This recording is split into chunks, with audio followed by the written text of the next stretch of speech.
Welcome to The Worst One, where we can talk about the worst thing in a series of things. Could be movies, video games, books, or even isopods.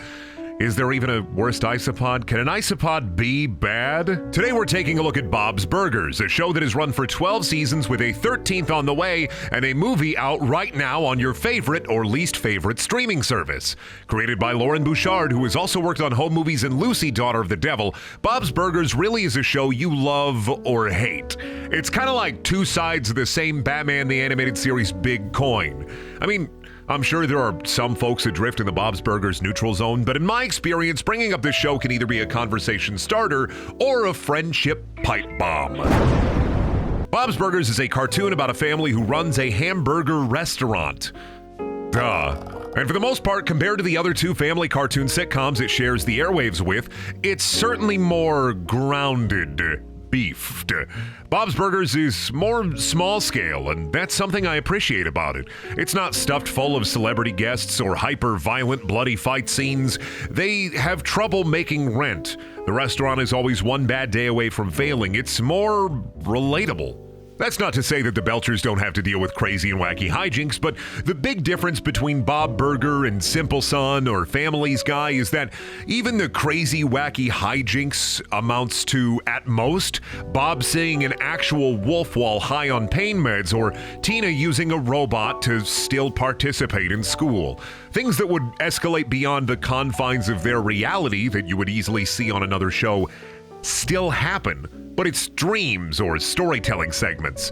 Bob's not an astronaut, and Linda never gets run over by a car, only for some guy in real life to tattoo her face on his arm. Remember when that happened with Brian Griffin? I'm still thinking about that. Now that you know what I'm talking about, which you probably already did, but I'd like to go over my Bob's bases, let's talk about the worst episodes of Bob's Burgers. For a show with over 200 episodes, it really speaks for its consistency that it was hard for me to pinpoint episodes that are complete and utter stinkers. However, I have picked 3 that we'll discuss, and if you think I'm wrong, then feed me lighter fluid in a hamster bottle and set me outside to burn. Of course, if you have an episode that you hate more, or if you think I'm being a nasty little gremlin, then let me know in the comments. I read them. I'm a real person. We'll start with Season 10, Episode 4, Pig Trouble in Little Tina, in which Tina Belcher bullies a fetal pig. This Halloween episode's A-plot focuses on Tina feeling guilty about making fun of a fetal pig to impress popular-ish girl Tammy so she can see boy nipple on a haunted hayride. Look at this dead idiot. Talk about a puke chop, am I right? While the B-plot is about Bob having clogged ears, so he and Linda bond over, unclogging his ears, there are character moments for Tina wherein she comes to terms with her own guilt, and I got at least one hearty ha, but it's a gross episode for a show that sometimes ventures into the yuck zone. Okay, here are the big organs. Oh, there's a heart. I'm thankful that while this episode revolves around a fetal pig, none of the fetal pig gore is that awful. Otherwise, I would have to drink my green goo and turn from Dr. Jekyll to Mr. Formaldehyde, meaning I'd have to be really mean and nasty. But I'm probably going to be mean and nasty anyway, because saying that the fetal pig gore isn't that bad isn't really a plus when there's fetal pig gore. I mean, it's in a dream segment, but still. As someone who has dissected a fetal pig for school, my brain is still firing stray bullets every now and then to keep me on my toes, and I can still smell all of it. Also, Tina kissing the fetal pig near the end when she enters a guilt-fueled dream state gave me the hibby-jibbies. But what is a Tina episode without her kissing something that she shouldn't be kissing? I think this is my personal pick due to my own fetal pig trauma, but I don't think it's a bad Tina episode overall.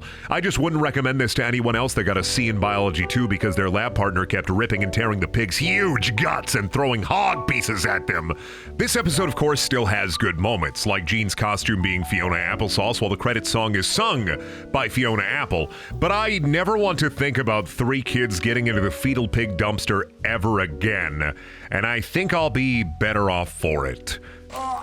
So since Robert Hamburger loves pop culture references, we'll give this episode a gross but no cigar. Season 9, episode 14, Every Which Way But Goose.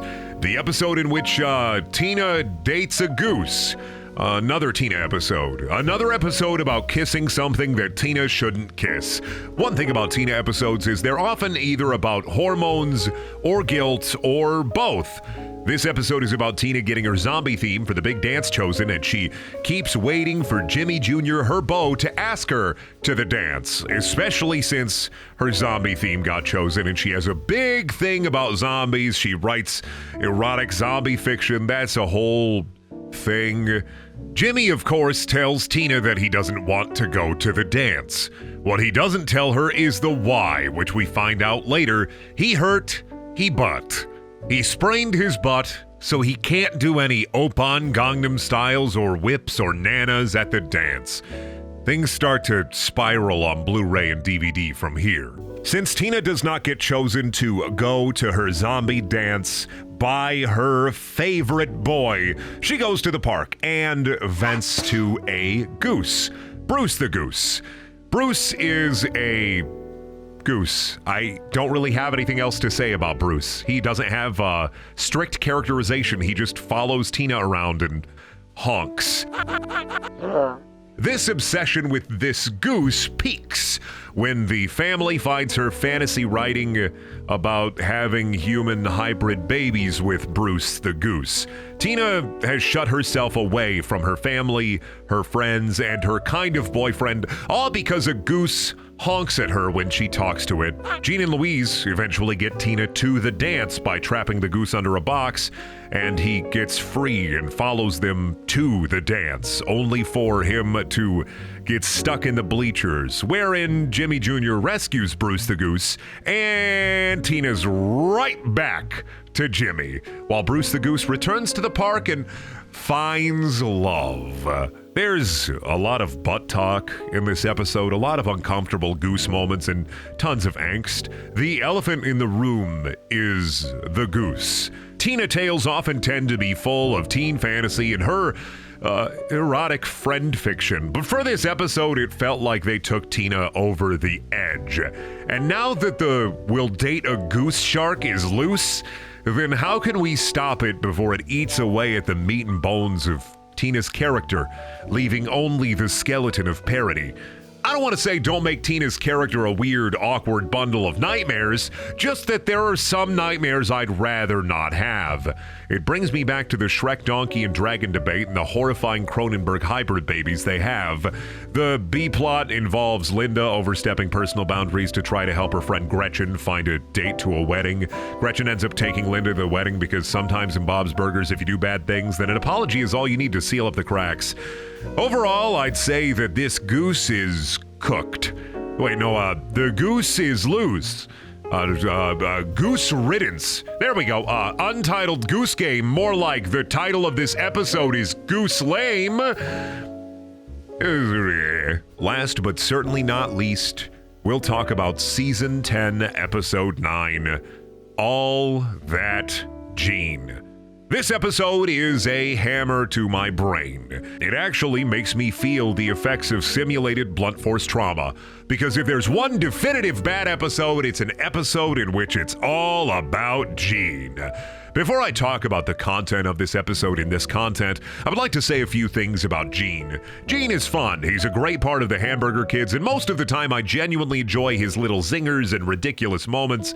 But episodes all about Gene or revolving around Gene tend to stink because of how obnoxious he is. Can another kid do this?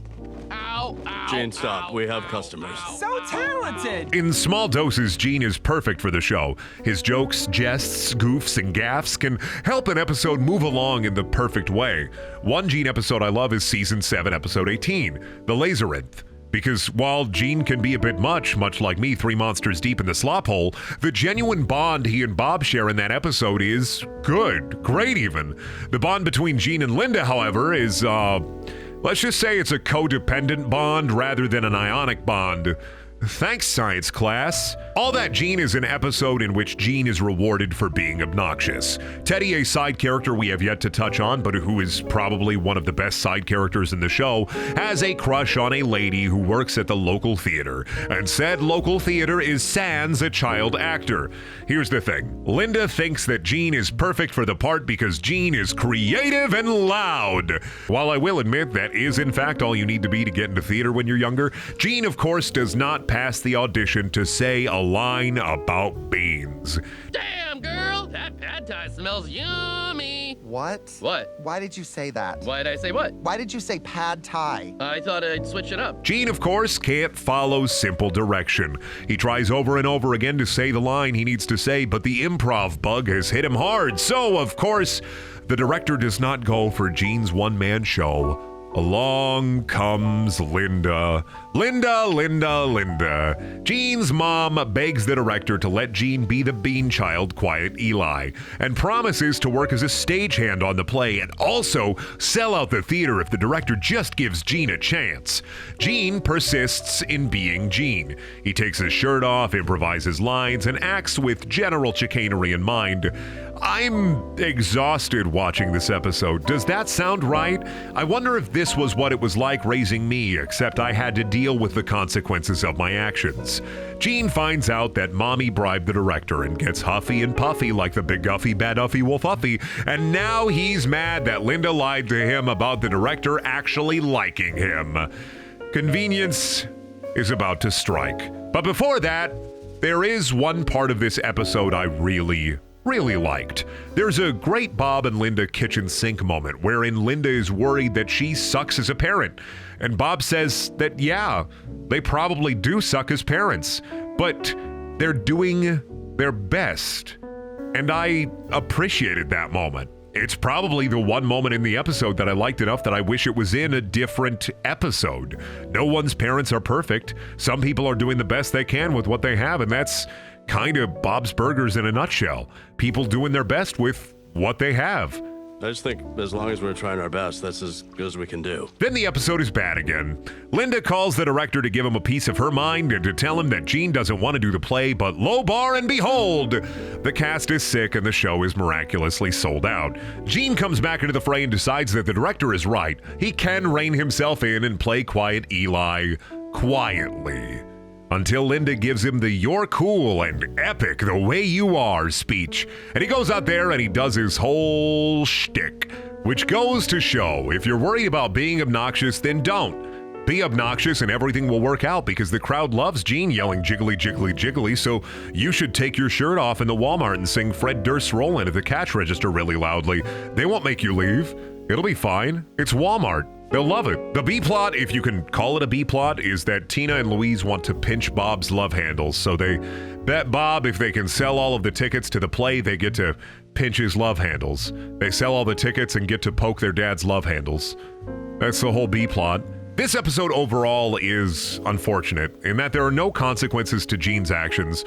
Gene is obnoxious and gets to be obnoxious because his mother tells him that it's okay. It's like the episode is trying to showcase that Gene is creative, but in the worst possible way, and that his creativity means that he has to be fully wired at all times, all ass, no breaks. There's actually an episode that does showcase Gene's creativity in a way that, while over the top, still does him more justice than this forgettable slop. Season 5, Episode 1, Work Hard or Die Trying Girl, wherein Gene wants to put on his Die Hard musical for the school, and it does everything this episode wants to do, but better, without Linda playing Hyper Mom. All That Gene isn't the worst thing I've seen in my life, but every show that runs for 12 seasons is going to have some forgettable stinkers, and I should be glad that, at least for me, there's no stank that sinks like this stinker. These episodes may not be absolute piles of garbage. They may not be that terrible, but they are definitely my worst episodes of Bob's Burgers. If you disagree, let me know in the comments. I found that for this show, the worst episode pick is often pretty divisive in the Bob's Burgers community, so I'm excited to see you tell me that a Predator drone is on the way to my house right now. I'll be here, waiting. Thank you for watching. Please check out my other videos. There are also things, and if you want to watch more worst ones, they'll be up there somewhere in the end card screen. If you want to subscribe, that'll be there too. I also have a Patreon, and I'm also streaming often on twitch.tv/Brendaniel. Otherwise, yeah, I'm gonna leave. Is that okay? Am I cool to leave? Am I allowed? Okay. All right. Well, bye.